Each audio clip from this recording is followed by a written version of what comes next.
my public page or on my public profile. So if you are watching this on my public profile, I'm going to be doing this a couple of times every month to encourage you guys to join my group as well as give you value, and hopefully you find this great. So if you're inside the Facebook group, then welcome and congratulations on being here. So today I'm going to talk about the 3 steps that you can take to avoid a $16,000 priority sideswipe in your business. All right.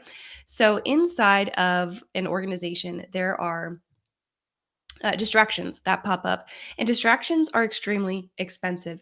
There is a phenomenon called context switching, and there's actually a Psychology Today article, and I can drop the link below.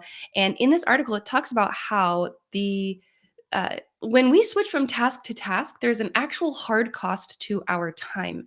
Okay, so there's actual minutes on the clock that are wasted because we are taking time for our brain to recalibrate from the thing that we've been doing to this new thing that's distracted us. Okay, so whether that's somebody coming to our office door and knocking, maybe that's for those of us who are working at home, maybe that's a child who needs a diaper change or who needs food or who needs to be played with. When we take our attention from one thing to another, it costs us 40% of our time. That gets real expensive. So if we are constantly being distracted and not spending focused time in a 40-hour work week, that is 16 hours of your time that you could be losing, not even to doing something that's a lower priority or doing something. It's actual time that you are just spending shuffling through emails, shuffling through files, looking up a phone number, trying to just remember what the heck you were doing, right? So this idea of context switching is extremely expensive, especially to those of us who are business owners, who are running teams, and who are looking to achieve our goals. All right. So when we allow those distractions to sideswipe us and to take over our priorities, it's a huge cost. Now, this could also be because we are not operating from a plan. So one of the things that I see with my clients is that they will not work from a plan, which is so expensive. All right. Now there's an author named Sun Tzu, and he wrote a book called The Art of War. And it's a great book. He has a quote from there, and the quote is around strategy. Okay. Now, strategy is super important in our business because it's how we get to where we are going. All right. It's the plan of, all right, this is going to be the most effective way for me to create the results that I want. So this is my plan, right? So here's the quote from Sun Tzu, and he says, strategy without tactics is the slowest route to victory. Tactics without strategy is the noise before the defeat. Okay, so I'm going to say that one more time. And I said it a little slow because it's like, whoa, you got to take this in, okay?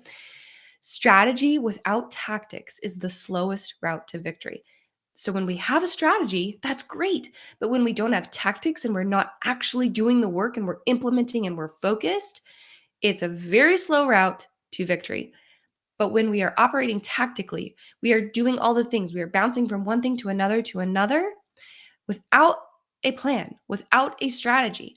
It is a bunch of noise before the defeat. Okay, so if you have employees or team members, or you yourself are not operating from a specific strategic plan that is meant to, it's designed to take you from where you are to achieving the goals that you have in your business.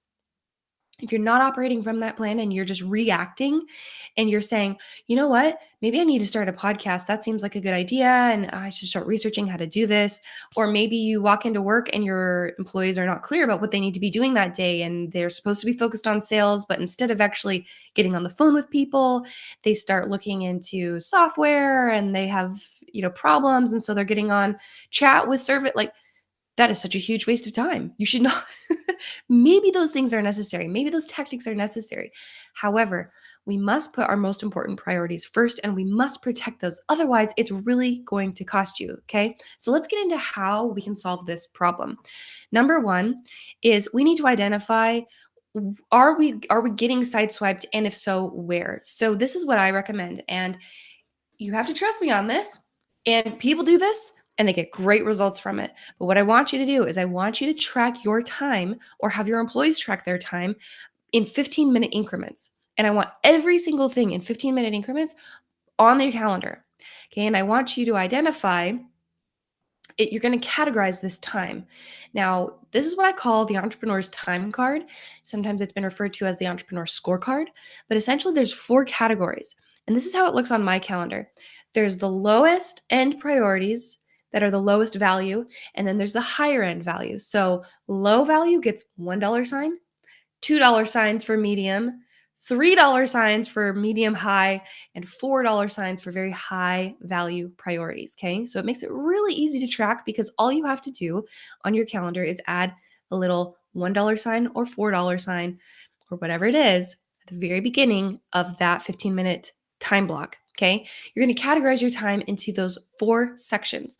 Now, if you have questions about what the entrepreneur time card is or how to figure out which of those 4 sections, like what work goes in those 4 sections, let me know and I'll do a training about that. But essentially, the lowest one are going to be activities that you could pay somebody $10 an hour or less to take care of. So this is like admin work. This is checking your email, things like that. The next one is $50 an hour work. So this takes a little more skilled labor. This could be something like updating a website or some relatively, simple graphic design. Maybe you're doing things in Canva, something like that. The next one is $100 an hour work. And $100 an hour work could be something like going through your CRM and making sure that you've got things organized and their data is clean. Okay. And then the last one is $1,000 an hour work. $1,000 an hour work could look like strategic planning. It could look like building partnerships. It could look like being a guest on a podcast. It's things that are driving the growth and revenue of your business. All right. So I want you to be tracking your time as number 1 and then giving it a value and categorizing it. All right. The next thing you're going to do after you've done that for 1 week, so do it for 5 straight days, then you're going to want to do one of 3 things. You're going to take a look at all of that and you're going to have an inventory of of how you spent your time. And you're either going to eliminate unnecessary work, get it off of your plate. Or number 2, you're going to delegate that work to somebody else who should be doing it instead of you. Or number 3, you're going to keep that because it's a priority and you're going to keep it on your calendar, but you're going to time block and at all expenses, you're going to say, nope, I'm going to hunker down. You're going to block. That is why it is called a time block, right? We're going to block that off and we're going to get that work done because that priority, whatever, if you spend an hour on doing a $10 an hour activity, guess how much value you just put into your business? $10. I don't think that's what you want. When you do the $1,000 an hour activity, guess what you just did? You produced $1,000 worth of value. And eventually, the more you do that, the more you are going to actually see that flow into your actual bank account. Okay. So I want you to eliminate things that are time wasting, unnecessary activities, like unnecessary time spent on social media or on screens in general is a huge time suck for people. Flipping and scrolling, huge time suck. Okay. If you're doing that, and you are not getting the results that you want, I would highly recommend eliminating that because it's just a low level way of spending your time.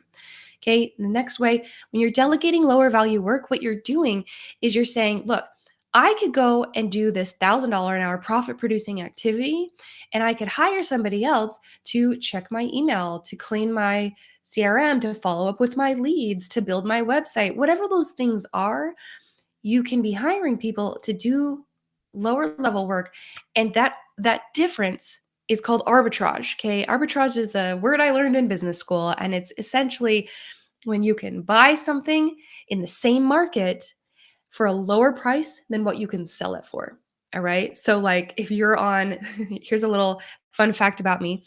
I buy and sell high-end designer diaper bags and now just high-end handbags. And when I go on eBay and I find, like, let's just say a Louis Vuitton, and it is priced for hundreds of dollars below what I know it can sell for, guess what I'm going to do? I'm going to buy it and then I'm going to go sell it for higher. That's arbitrage. So that's what I want you to do with your time. I want you to find what is my genius? Where do I need to be focused in my business? And where do I need my team to be handling other things? And how can I make sure that I have invested in the right people and processes and systems to get my team doing that work that I need offloaded, so that when you do $50 an hour work, you're paying someone appropriately and you're paying them $50 an hour to do that. If you're doing that work, that could be costing you $950 an hour, okay? And this is where the $16,000 side swipe comes in, is because if 16 of your let's just we'll pretend we're working 40 hours a week. If 16 of those hours are being swiped by distractions and context switching costs, that's potentially $16,000 of value you're not investing in your business. That's an actual cost to you, okay? All right, so number one is track your calendar and categorize your time. Number two is take those categories and either eliminate, delegate, or keep the priorities on your calendar. Okay, number three is to work off of a must-do list. So this goes back to planning. Everything that's on your calendar needs to be tied to your strategic plan. Inside of your strategic plan, there are specific projects that you are focused on that are going to move your business forward. Those projects then get taken and broken down into tasks that land on people's calendars. So for you and everyone on your team, they need to have work that is tied back to a specific strategy and a strategic priority that actually moves your goal in your business forward. All right, so this needs to be coming from your quarterly plan or from your monthly plan. I want you to be reviewing these things frequently. So you need to be looking at your priorities, and your team needs to be looking at the ultimate goal you are working to achieve so that they can always be calibrating what is most important.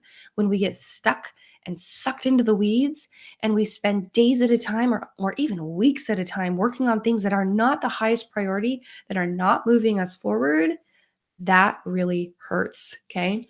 So let me know if you have any questions about this in the comments below. I will be doing some training on quarterly planning and monthly planning. Now, what I recommend, and it also depends on the market or the industry that you are in, but what I recommend for most people who are moving their business online or are online entrepreneurs or even have service-based businesses is that due to the economic, the cultural, the political, the health climates that we are in, you want to be doing quarterly planning, not necessarily longer than that, okay? Because the market changes so quickly, because algorithms are constantly punching people in the face, because there are things happening in volatility in the marketplace due to COVID, due to cultural changes, due to the political climate, due to cancel culture. There's so much that's going on. We need to have a major pulse on the marketplace and on your buyer, because there are going to be things that come up and affect them and affect the way they are thinking about their decision, their buying habits. So be sure that when you are planning, you are bringing that down to a quarterly and a monthly basis so that you are laser focused and you are getting the most important things done and staying in touch with your person. All right. So I hope this was helpful. I am bringing these trainings to my community every single week. So if you have any requests of what you would like me to be talking about, please either send me a private message or send me or drop it in the comments below. Now, I also have a phone number that I want to give you guys. This is my actual phone number. You can text me here, and let me tell it to you. So it's 415-862-7472. Maybe I should somehow put that on the screen here. You can text me. I'm not looking at you because I'm typing this phone number. You can text me at this number. It is actually me. Okay. And this is where I talk with the people who are in my community. Let's see if I can show this one. Hide, show. Okay, so this is my community phone number. You can text me here and I will totally respond to you. Let me know if you have questions about today's training or other trainings you want, and I will text you back. I will text everybody back who texts me. And I will do that right now. If you're watching this video and it's like 6 months later or a year later, that may not be the case. But for this month, October 2021, I will be texting everybody. In fact, I will be doing that through the rest of the year. Okay. So I hope you guys have had a great day and enjoyed this training. Would love your feedback.